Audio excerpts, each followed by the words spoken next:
Protests in Iran are now in their third month, but this week they have taken a definitive turn. Protesters are now expressing their anger against the regime in violent ways. Just look at this. This is the old home of Ayatollah Khomeini, the first supreme leader of the Islamic Revolution of Iran. Reports claim angry protesters attacked Khomeini's home with petrol bombs. They set it on fire. Take a look.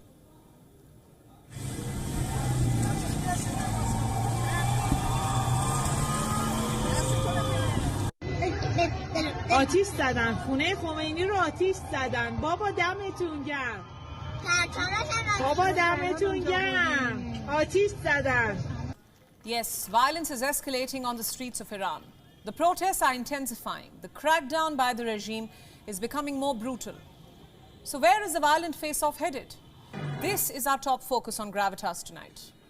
Let's begin. Like I said, the protests are intensifying. This week, Iranians went on strike in several cities. They were commemorating the protests in 2019, better known as Bloody November. They happened over fuel prices. Again, these were nationwide protests. But the Iranian regime had managed to crush them. But not this time. The regime has unleashed its anger in recent weeks, but they have failed to put an end to these protests. Let's now take a look at some more pictures. You may have seen these earlier. These are Tehran's metro stations. They have turned into protest sites. Iranian security forces opened fire on protesters right here.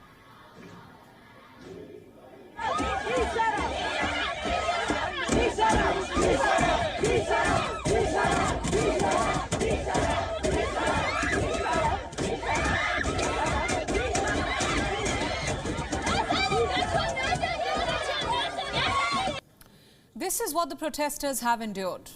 I have some numbers. As many as 16,000 people have been arrested, and at least 362 protesters have been killed so far. This includes 56 children. 5 people died in the southwestern city of Izeh alone. Some reports claim 2 boys were shot dead by security forces. Their deaths have become the latest rallying cry for some protesters. The Iranian state media has described these shootings as a terrorist attack. They put out a video. Take a look.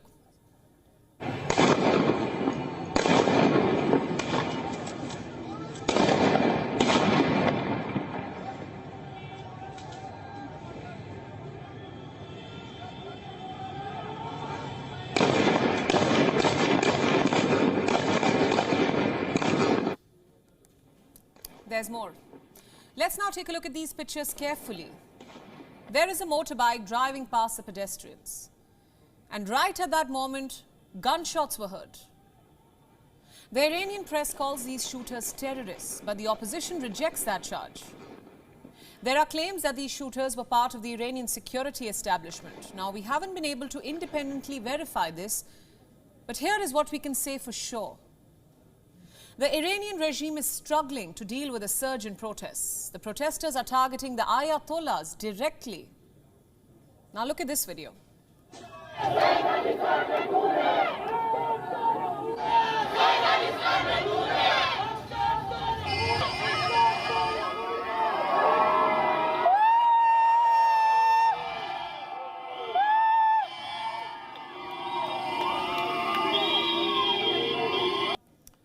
This year is the year of blood. Sayyid Ali will be toppled. That's what the protesters were apparently saying. They were referring to Iran's current supreme leader, Ayatollah Ali Khomeini.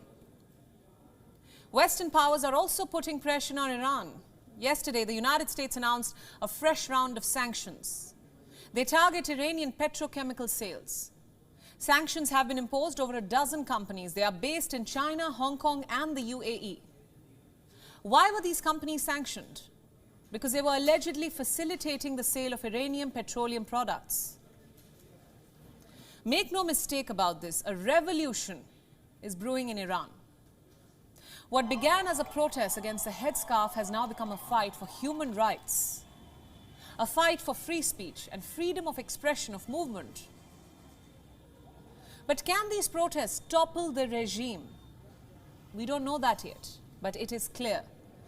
The Iranian leadership is facing its biggest challenge yet.